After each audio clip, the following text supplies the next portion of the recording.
제가 지금 YouGov라는 일종의 여론조사하는 그런 회사 페이지에 와 있는데요. 이 사람들이 2018년 5월부터 2019년 1월 사이에 5,245명을 상대로 이 영어권에서 그걸 상대로 이게 영국 회사입니다. yougov.co.uk를 상대로 그 우리 역사상 자기네 역사상 가장 위대한 작가는 누구인가 이거 했어요. 근데 1등은 셰익스피어죠. 67점. 2등이 오스카 와일드입니다. 56점. 3등이 윌리엄 월즈워스 43점. 4등이 T.S. 엘리엇 42점. 뭐 이런 사람이에요. 오스카 와일드. 그 오스카 와일드에게 너 동성연애 하지? 이 사회에 네가 있을 곳은 없어. 우리가 네가 있을 곳을 마련해 줄게. 그래서 마련해 준 곳이 감옥이죠. 그래서 그 사람을 40점 넘었을 때 감옥에 넣지 않습니까? 그래서 그 사람이 감옥에서 나와서 시름시름 하다가 죽죠. 45살 때쯤에. 그 사람 감옥에 가기 전까지는 그 사회에서 최고로 잘 나가는 작가였었는데 그걸 동성연애라는 이유로 그 사람 뭐 거의 살지 못하게 돼버리는 거죠. 하여간 이런 세상이었어요. 이런 삶을 부르는 좋은 한국말이 있다고 생각합니다. 그게 바로 바른 생활이죠. 모두가 바른 생활을 해야 되는 사회. 그게 바로 빅토리아 시대였고 그 바른 생활을 하는 마음가짐 그것을 부르는 말이 용어가 빅토리안 모랄리티, 빅토리아 시대의 도덕성, 윤리관 뭐 그런 거란 말이죠. 그렇게 살고 있으니까 그 사람들이 그렇게는 살고 있지만 속으로 나 바른 생활하니까 너무 행복해 라고 생각했겠습니까? 아니면 속으로 좀 새로운 건 없을까? 이렇게 생각했을까요? 그 대답을 뭐 우리한테 직접적으로 해주는 사람은 없지만 간접적으로 그것에 대한 답을 우리가 알고 있다고 생각합니다. 그것이 저의 의견이에요. 그 답이 바로 우리가 지금 보려고 하는 오마르 카이암의 루바이아트죠. 제가 지금 aeon.co/ideas라는 웹페이지에 와 있는데요. 웹사이트에 와 있는데요. 거기에 보면 자기네를 뭐라고 설명하고 있냐면 그 aeon은 Our mission is to create a sanctuary online for serious thinking. 그 온라인상에 웹상에 진지한 생각을 하기 위한 안식처 그거를 만드는 게 자기들의 임무라고 하고 그 거기에 있는 글 제목이 How the Rubaiyat of Omar Khayyam Inspired Victorian Hedonist라는 제목의 글이 있어요. 근데 이거 쓴 사람은 로만 크리즈나릭이라는 사람인데 이 사람 자기 뭐라고 소개했냐면 알랭드 보통이라고 있지 않습니까? 그 사람하고 같이 스쿨 오브 라이프 하는 사람이에요. 뭐 그 디테일은 빼더라도 하여튼 자기네가 쓴 대로 뭐 진지한 생각하는 사람들이다 이렇게 생각하면 되죠. 알랭드 보통 뭐 주로 그런 거 하는 사람이니까요.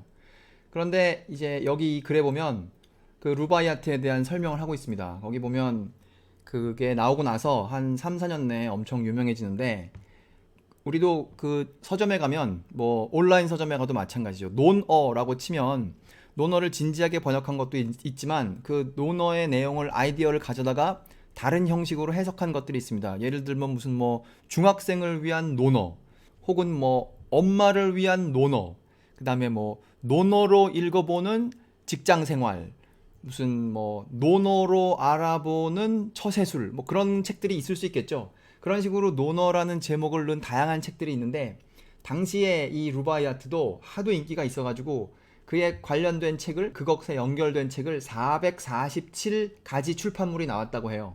그리고 사람들이 이제 이걸 알아보기 시작하니까 치약을 팔 때에도 당신은 그 치약을 가루로 해서 팔았다는데 그 치약 가루를 선전할 때도 거기 오마르 카이암의 이미지를 연상하는 그런 거를 넣어서 팔았고 여기 Illustrated Playing Cards라고 되어 있는데 이거는 뭐 한국말로 화투라고 하면 될 것 같아요. 화투의 뒷면에는 흔히 빨간색으로 아무것도 없지 않습니까? 서양 사람들이 하는 트럼프에는 보면 무슨 모양이 있죠. 이제 그거에다가 이 오마르 하이암의 루바이아트를 연상하게 하는 그런 그림을 넣어서 팔았다고 해요. 그러니까 사람들이 이거를 굉장히 잘 알아보던 때였던 것이죠. 근데 이제 이 글을 통해서 이 사람이 왜 그 루바이아트가 그때 굉장한 인기를 얻게 되었는가, 왜 사람들이 이것에 관심을 갖게 되었는가, 이걸 설명하고 있는데요. 여기 나온 문장이 제가 조금 전에 한 얘기랑 비슷해서 제가 하나 빌려오려고 합니다. It was a passionate outcry. 그것은 아주 열정적인 몸부림, 격렬한 반응이었습니다. Against 뭐뭐에 대항하여 the unofficial Victorian ideologies. 비공식적인 빅토리아 시대의 이념. 그 이념은 어떤 거냐면 ideologies of primness and self-control. 당시의 핵심적인 개념 primness, 꼼꼼함, 단정함 and self-control, 자기 통제. 이제 그거 하라고 사람들한테 가르쳤던 것이죠. 꼼꼼하게 해야 돼. 반듯하게 해야 돼. 그리고 통제하고 자기 자신을 통제하고 절제하고 그렇게 살아야 돼. 라고 가르친 결과 이제 사람들이 이걸 보게 된 것이죠. 그러니까 이제 이 부분은 무슨 뭐 사람의 행동에 대한 것 같지만 여기서 더 근본적인 얘기를 한다는 거예요. 여기 이 사람의 문장을 또 읽겠습니다. 이게 저의 의견이 아니에요. Rubaiyat was a rejection. 루바이아트는 거절이다. 뭐에 대한 거절이냐? Not just of a Christian morality. 기독교 사회의 도덕성. 그거를 거절, 부인하는 것뿐만 아니라 but of religion itself. 종교라는 그 개념. 그것에 대한 거절, 거부였던 것이다. 그거라고 이 진지한 생각하는 사람 중 한 사람이 이 글을 공개적으로 올렸어요. 그래서 뭐 이런 해석이 이제 세상에 존재하는 것이죠. 이제 다시 그 시로 돌아가겠습니다. 그 책으로 돌아가겠습니다. 루바이아트라는 단어는 이게 네 줄짜리 시 여러 개라는 뜻이래요. 그러니까 시 하나의 시가 네 줄로 이루어진 것인데 사실 우리가 이런 거에 익숙합니다. 우리가 국어 시간에 배운 것들 보면 네 줄짜리 시들이 많이 있었어요. 우리가 배운 시조는 무슨 뭐 태산이 높다 내 하늘 아래 메이로다 그런 거, 그런 시조는 세 줄이죠. 하지만 국어 시간에 배운 무슨 뭐 5원절구, 7원절구 그런 거는 네 줄짜리죠. 한 줄에 5글자가 있으면 5원절구고 한 줄에 7글자가 있으면 7원절구고 뭐 그렇게 하죠. 우리가 알고 있는 것 중에 네 줄짜리 동양 글이 뭐 없나 생각해 보다가 제가 찾은 게 이겁니다. 두시연애, 우리 고등학교 때 배운 거죠. 두보의 시를 한글로 번역한 그거. 그래서 원전을 보니까 그 두보의 시도 7원 절구예요. 그러니까 한 줄에 7글자가 있고 그거를 네 줄로 한 것이죠. 그러니까 4, 7, 28, 28글자짜리 시들. 그러니까 두시언에 나온 두보의 시들이 그렇고 네 줄짜리이고, 제가 지금 그 을지문덕이 썼다는 그 시, 그 수나라 장군 뭐 누구누구한테 보냈다는 그 시를 지금 보고 있는데요. 이게 5원 절구예요. 한 줄에 5글자가 있고 그리고 네 줄이 있으니까 다 합쳐서 20글자짜리 시예요. 그런데 이제 좀 더 나가면 두 번째 줄의 맨 마지막 소리와 네 번째 줄의 맨 마지막 소리는 가군을 이루어야 되죠. 그래서 보면은 두 번째 줄의 맨 마지막에 있는 소리는 리고 네 번째 줄의 맨 마지막에 있는 소리는 지여서 그런 추가적인 어려움을 시에 넣어가지고 이제 그걸 형식으로 써먹는 거죠. 이렇게 네 줄짜리 시 뭐 동서양에 많이 있단 말이에요. 이제 그런 네 줄짜리 시를 당시에 11세기 혹은 12세기 페르시아 사람들이 썼는데 이제 그거를 오마르 카이암도 썼단 말이에요. 그런데 이제 그 내용은 무엇이냐? 그걸 이제부터 알아보도록 하겠습니다. 내용은 이제 보나마나 아까 말한 그 빅토리안 모럴리티의 완전히 반대쪽에 있는 생각으로 가득 차 있겠죠. 그래서 제가 하나 읽겠습니다. 제가 갖고 있는 책에 번호가 붙여져 있는데 이 사람 원작에는 그 각 시마다 번호가 없어요. 그냥 아무 출판사에나 각자 자기다가 번호를 붙여가지고 출판하는데 제 거에는 55번이라고 돼 있는 거를 읽겠습니다. You know, my friend, 친구요. I made a second marriage in my house. 내가 두 번째 결혼을 했어. 그리고 세 번째 줄이 이거예요. Divorced old baron risen from my bed. 그러니까 이혼한 상대는 누구냐 하면 old baron risen. 오래되고 황량한 혹은 척박한 reason. 이성이죠. 논리. 그것과 이혼하고 그것과 결별하고 and took the daughter of the vine. 포도넝쿨의 딸이니까 포도주겠죠. 포도주하고 결혼했어. 이런 말이에요. 좀 의역을 하자면 이런 말이 아닌가 해요. 나 이제 뭐 골치 아프게 머리 쓰는 거 안 하고 그냥 마시면서 놀기로 했어. 이런 말이 아닐까 합니다. 이 빅토리아 시대 사람들 얼마나 많이 들었겠습니까? 논리적으로 이야기하라. 혹은 뭐 논리 정연하게 글을 써라. 이 글에는 논리가 없다. 이런 얘기 엄청 들었겠죠? 그런데 이 시를 딱 보니까 원래 자기 마음속에 있던 거랑 너무 잘 맞아 떨어진단 말이에요. 그러니까 막 너무너무 좋아하는 거죠. 몰래 읽고 싶죠, 이런 글을. 그 다음에 제가 갖고 있는 거에 63번째인데요. 그걸 읽겠습니다. Oh, threats of hell and hopes of paradise. 그 지옥에 보내질지도 모른다는 그 위협, 그리고 천당에 갈지도 모른다는 그 희망. One thing at least is certain. 한 가지는 확실해. This life flies. 이번 삶은 엄청 빨리 지나가. One thing is certain and the rest is lies. 한 가지는 확실하고 그 나머지는 모두 사실이 아니야. 그래서 네 번째 줄이 나옵니다. The flower that once has blown forever dies. 한 번 져버린 꽃, 그거는 영원히 진 거야. 혹은 그 꽃은 영원히 죽은 거야. 그 말은 뭐 꽃의 행동을 통하여 그 꽃이 잘했으면 그 다음에 무슨 좋은 것, 무슨 복에 해당하는 것을 받고, 꽃이 잘못했으면 그것에 대한 그 꽃의 삶의 이후에 어떤 처벌을 받는다 같은, 종교에서 이 사람 오마르 카이암네 종교에서 이런 걸 가르쳤겠죠. 그런 거 아유 그거 아닌 것 같아 이런 말이죠. 그러니까 이거 아닌 것 같으니까 놀 수 있을 때 놀아 이런 말이죠. 그 다음은 64번인데요. 어디 보니까 이게 제일 인기 있다고 그러더라고요. 예, 읽겠습니다. 물론 이것도 네 줄이죠. Strange, is it not? 이상해. 이상하지 않아? That of the myriads who before us passed the door of darkness through. 우리 앞에 무수히 많은 우리의 선배들이 저 어둠의 문을 통과해서 간 그 사람들 중에, 어둠의 문이라는 것은 죽음을 말하는 거겠죠. 그거를 지나간 사람 중에 not one returns to tell us of the road. 그 중에 어느 한 명도 우리한테 돌아와서 말해주지 않아. Of the road which to discover we must travel to. 우리가 앞으로 가서 발견하게 될 그 길, 그 길에 대해서 아무도 말해주지 않아. 그런데 우리는 그 길로 가면 어떤 사람들은 지옥으로 가고 어떤 사람들은 천당으로 간다고 배웠잖아. 근데 왜 아무도 와서 말해주지 않는 거지? 이 말을 이 네 줄을 통해서 하고 있는 거죠. 이거 읽던 그 빅토리아 시대의 사람들 아마 일요일마다 무슨 목사님, 신부님 말 들으면 완전히 반대말을 들었을 거예요. 이제 거기 가서는 그 얘기를 듣고 집에 와서 이제 이걸 읽었겠죠. 그래서 이제 그 정도의 차이는 있겠으나 각 나라마다 그 아까 본 빅토리안 모랄리티 같은 그런 생각이 뭐 나라마다 있었겠죠. 그러니까 온갖 지역에서 이런 거 보고 좋아하는 사람들이 있었단 말이에요. 그러니까 이제 이것을 각 나라 말로 이제 여러 가지 나라 말로 번역하는 긴 역사가 시작됩니다. 그래서 이제 이것을 어느 나라 말로 언제 누가 번역하냐, 이것도 사실 이제 관심 있는 일이에요. 그래서 이것을 각 나라마다 번역한 그 리스트를 제가 보고 있는데요. 이게 지금까지 50 몇 개국의 언어로 번역됐다 그래요. 그래서 우리가 뭐 잘 알고 있는 말들, 뭐 프랑스 말, 독일 말, 러시아 말, 뭐 이런 거는 당연히 여러 번씩 뭐 각자 열심히 노력해서 번역을 했겠죠. 그 중에 제가 본 것은, 관심 갖고 본 것은 일본 말로 번역한 건데요. 뭐 일본 말로 번역된 걸 봤다는 게 아니라 1949년 이전에 10명의 사람들이, 그 사람들은 시인이거나 학자거나 그런 사람이죠. 이제 그런 사람들이 다 각자 서로 더 잘해 보겠다고, 더 번역을 잘해 보겠다고 생각하면서 일본 말로 이거를 번역한 거예요. 근데 일본도 그러니까 그런 아까 말한 빅토리안 모랄리티 같은 게 꽉 찬 세상이죠. 책임을 다하고 뭐 임무를 완수하고 그런 세상이니까 집에 가서 다들 이걸 보고 싶은 거란 말이죠. 그래서 그걸로 좀 유명한 게, 제가 잘 모르는 사람인데요.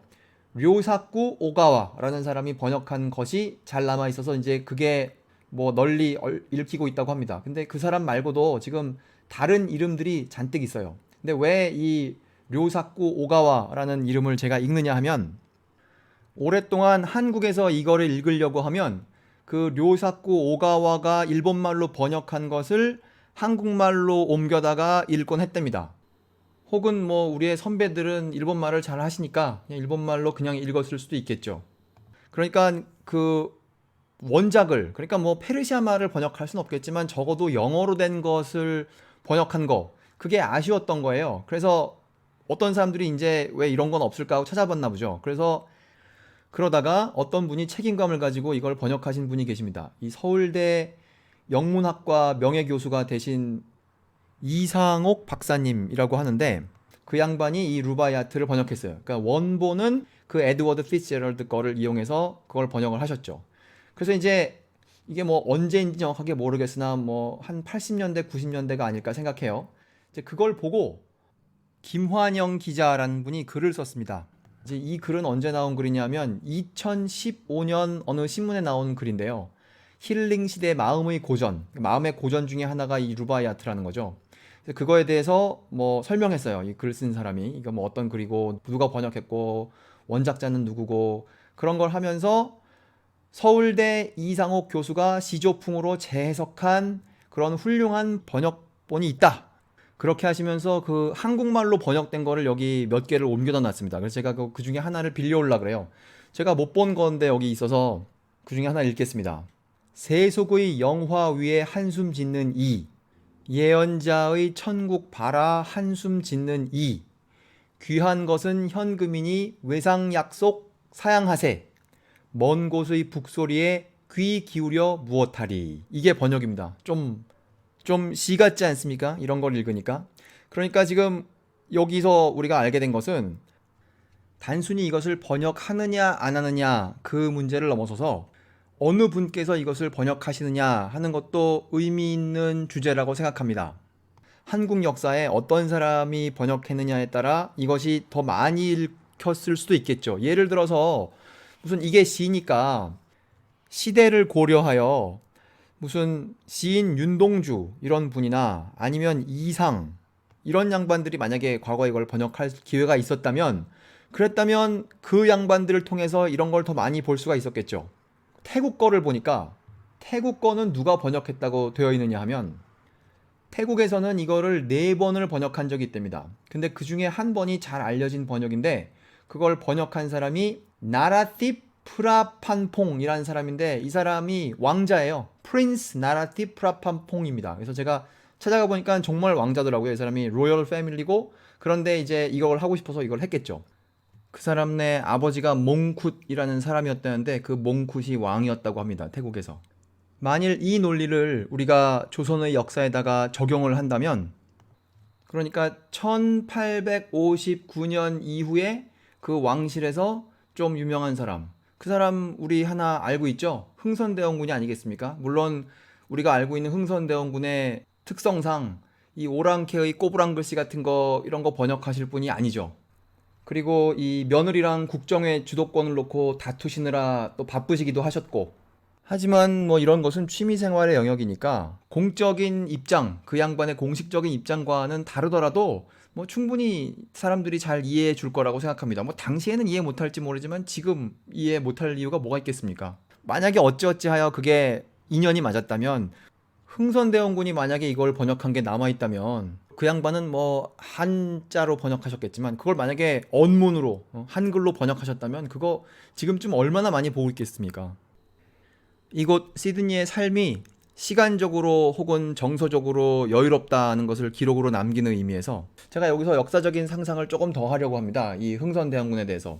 그래서 그 흥선대원군께 부탁하여 오마르 하이함의 루바이아트 번역하기 프로젝트 이걸 제가 생각해 봤어요. 그래서 이 양반의 삶을 보니까 언제 번역하는 게 좋을까 제가 찾아봤습니다. 그랬더니 이 이모군란 이후에 청나라에 잡혀가셔서 4년 동안 계시네요. 거기 그 4년 동안 계시면서 여기 뭐 한다고 나와 있느냐 하면 그 청나라에 잡혀 계시는 동안 난을 치며 이 양반이 난을 잘 그리신다는데 분노와 한을 사귀고 정치적 시련을 예술로 극복하려 하였다. 이런 시기가 4년 있어요. 그러니까 우리가 알고 있는 그 동양의 그림을 보면 왜 한쪽에는 그림을 그리고 다른 옆에는 글을 쓰지 않습니까? 거기에다가 딱 이걸 쓰면 좋지 않을까 해요. 여기 청나라에 지금 1880 몇 년이니까 분명히 여기 영국 사람, 독일 사람, 프랑스 사람, 러시아 사람 몇몇은 그 오마르 카이암의 번역본을 가지고 있었을 거예요. 그러니까 그때 했었으면 어떨까 합니다. 이 양반이 한글로도 편지를 써요. 그래서 당시에 한글로 글을 쓴 것이 1973년 월간 문학사상 여기에서 출판이 되는데요. 그러니까 이 양반 한글로도 글을 뭐 쉽게 쓸 수 있다는 거 우리가 알고 있죠. 뭐 한문 잘하는데 한글을 못할 이유가 뭐가 있겠습니까?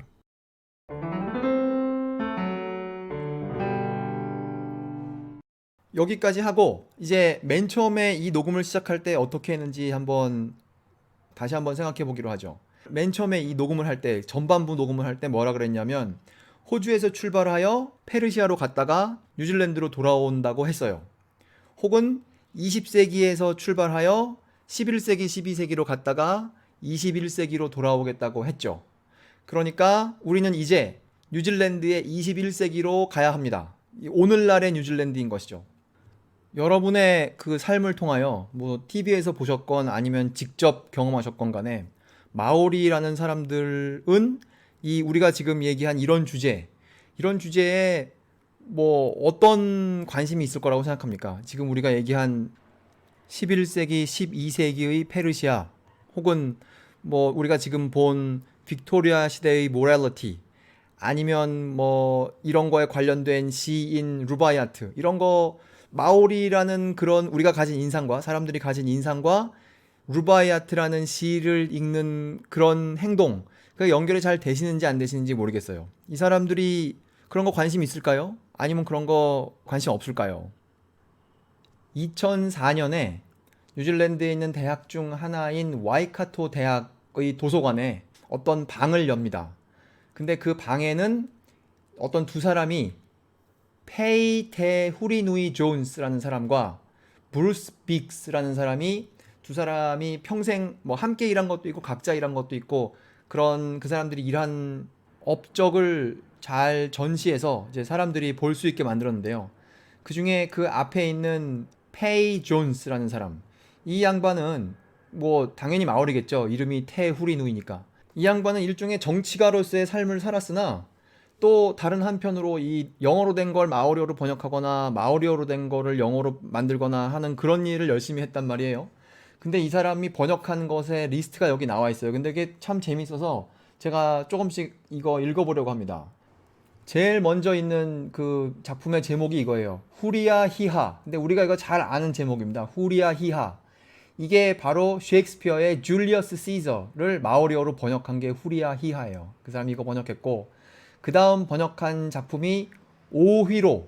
오휘로는 당연히 오셀로겠죠. 오셀로를 마오리어로 번역한 게 오휘로고. 그 다음에 그 다음 거는 탕가타 와이라와 오 웨니티. 탕가타 와이라와 오 웨니티. 웨니티는 이태리에 있는 베니스 그거라고 합니다.